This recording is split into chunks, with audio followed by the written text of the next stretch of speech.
나는 전능하신 아버지 하나님, 천지의 창조주를 믿습니다. 나는 그의 유일하신 아들, 우리 주 예수 그리스도를 믿습니다. 그는 성령으로 잉태되어 동정녀 마리아에게서 나시고 본디오 빌라도에게 고난을 받아 십자가에 못 박혀 죽으시고 장사된 지 사흘 만에 죽은 자 가운데서 다시 살아나셨으며 하늘에 오르시어 전능하신 아버지 하나님 우편에 앉아 계시다가 거기로부터 살아있는 자와 죽은 자를 심판하러 오십니다. 나는 성령을 믿으며 거룩한 공교회와 성도의 교제와 죄를 용서받는 것과 몸의 부활과 영생을 믿습니다. 아멘.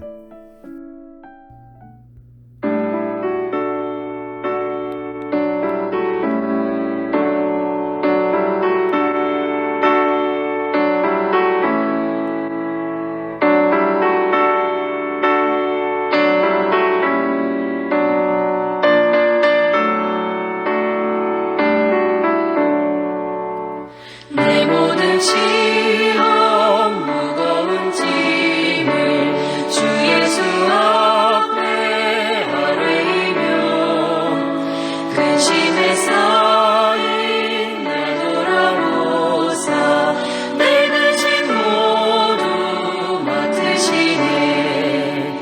무거운 짐을 나홀로 지고 견디다 못해 쓰러질 때 불쌍히 여겨 구원해 주리.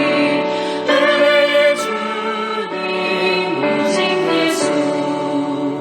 내 모든 괴로움 닥치는 환난 주 예수 앞에 아뢰이면 주께서 친히 날 구해주사 넓으신 사랑 베푸시네. 무거운 짐을 나홀로 지고 견디다 못해 쓰러질 때 불쌍히 여겨 구원해 주리. 은혜의 주님 오직 예수.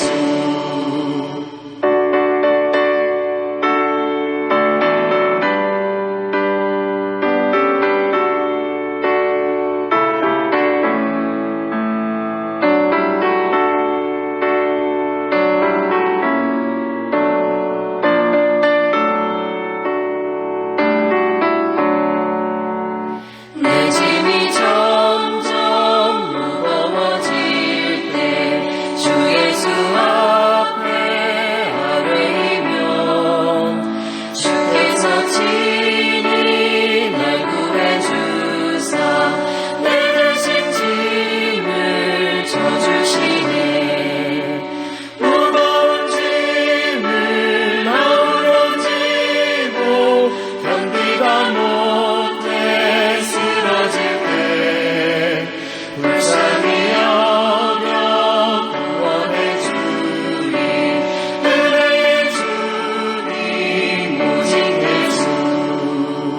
마음의 시험 무서운 죄를 주 예수 앞에 아뢰이면 예수는 나의 능력이 되사 세상을 이길 힘 주시네.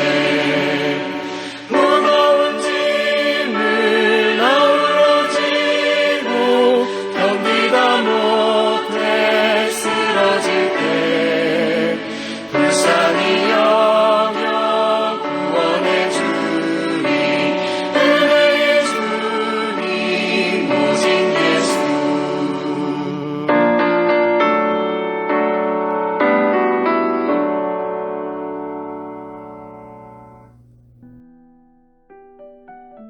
오늘 하나님께서 우리에게 주신 말씀은 고린도 후서 4장 7절에서 15절 말씀입니다.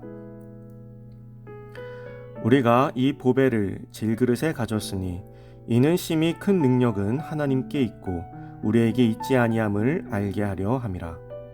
우리가 사방으로 우겨쌈을 당하여도 쌓이지 아니하며 답답한 일을 당하여도 낙심하지 아니하며 박해를 받아도 버림받지 아니하며 거꾸로 들임을 당하여도 망하지 아니하고 우리가 항상 예수의 죽음을 몸에 짊어짐은 예수의 생명이 또한 우리 몸에 나타나게 하려 함이라. 우리 살아있는 자가 항상 예수를 위하여 죽음에 넘겨짐은 예수의 생명이 또한 우리 죽을 육체에 나타나게 하려 함이라. 그런즉 사망은 우리 안에서 역사하고 생명은 너희 안에서 역사하느니라.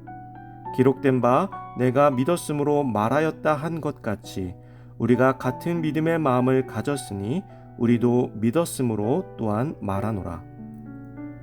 주 예수를 다시 살리신 이가 예수와 함께 우리도 다시 살리사 너희와 함께 그 앞에 서게 하실 줄을 아노라.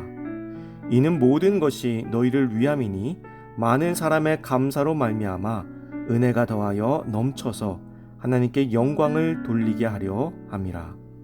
아멘. 절망 없는 삶이라는 제목으로 오늘 말씀 나누겠습니다. 오늘 본문은 우리를 질그릇에 비유하면서 시작하고 있습니다. 질그릇은 진흙으로 만든 그릇입니다. 유약 처리를 하지 않았기 때문에 윤기가 없고 깨지기 아주 쉬운 그릇입니다. 주로 히브리 문학에서 질그릇은 인간의 나약함을 이야기할 때 사용되었습니다. 바울은 스스로를 질그릇에 비유하면서 자신의 나약함을 이야기하고 있습니다. 스스로는 나약한 존재이지만 보배로 비유된 복음으로 인해서 그 나약함은 극복되어지고 담대히 하나님의 영광을 드러내는 삶을 살고 있음을 이야기하고 있는 것입니다.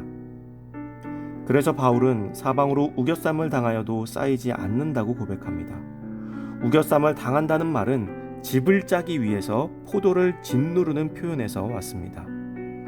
즉 세상이 우리를 사방에서 눌러서 고난을 준다는 거예요. 우리는 너무나 깨지기 쉬운 질그릇입니다. 그래서 세상이 이렇게 고난을 주면 깨질 수밖에 없는 존재입니다. 그러나 사도 바울은 쌓이지 아니함을 이야기합니다. 쌓이지 않으니 깨질 일도 없겠죠. 보배, 즉 예수 그리스도라는 복음을 마음에 담은 사람은 사방에 우겨쌈을 당하여도 쌓이지 아니한다라는 거예요. 그래서 바울은 절망에 빠지지 않았습니다. 그렇다면 그 믿음을 이어받은 우리의 삶은 어떠해야 되겠습니까? 우리는 나약하지만 복음을 가지고 있기에 좌절하거나 절망에 빠질 수 없습니다. 또한 사도 바울은 답답한 일을 당하여도 낙심하지 않는다고 말합니다.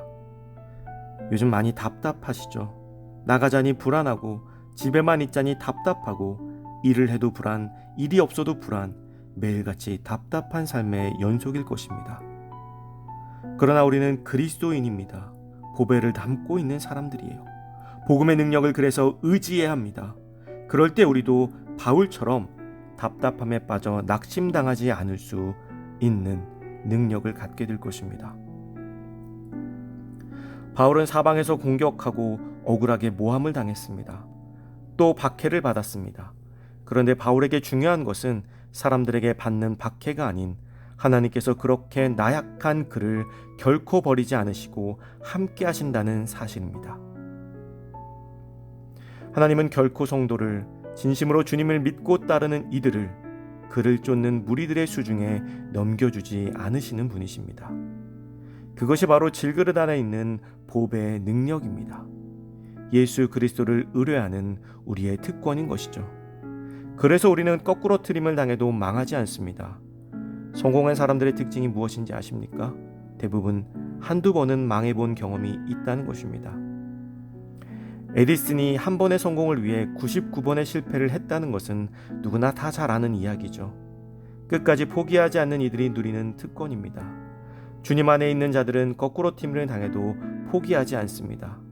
그래서 망할 수가 없는 것이죠. 바울은 나약한 존재였다고 말하지만 사실 그는 우리가 보기에 실로 위대한 사도였습니다. 스스로는 할 수 없었지만 하나님께서 그를 그렇게 이끌어 주신 것입니다. 그는 그것을 믿음으로 포기하지 않고 잡고 있었던 것이죠. 가끔 이런 생각을 합니다. 믿는 자들의 삶이 항상 순탄하기만 하면 얼마나 좋을까 하는 생각이요. 저분은 그렇게 하나님께 헌신하는데 왜 일이 이토록 안 풀릴까 하는 생각들. 그런데 사도 바울은 모든 것이 너희를 위함이라고 말합니다. 바울은 이 모든 고난과 역경이 하나님께 영광을 돌리기 위함이라고 우리에게 말하고 있는 거예요. 우리의 몸은 예전에 죽어야 했습니다. 그러나 하나님께서 살리셨습니다. 그러므로 우리는 내 안에 계신 그리스도로 말미암아 살아 있는 것입니다. 나의 나약함은 문제가 되지 않습니다. 나의 역경과 고난은 문제가 되지 않습니다. 우리 안에는 그리스도가 살고 계십니다. 우리는 그 생명을 증언함으로 영광을 드러냅니다. 그런 우리가 연약한 육신을 원망하고 절망해서야 되겠습니까? 우리의 연약함으로 드러난 복음의 완전한 능력이 우리 안에서 역사하고 있음을 기억하시기 바랍니다. 그리고 그 역사와 함께 절망이 아닌 영광의 자리에서는 저와 여러분들이 되시기를 주님의 이름으로 축원합니다. 이 시간 주어진 기도 제목을 놓고 기도하고 또 각자의 기도 제목을 가지고 기도하도록 하겠습니다.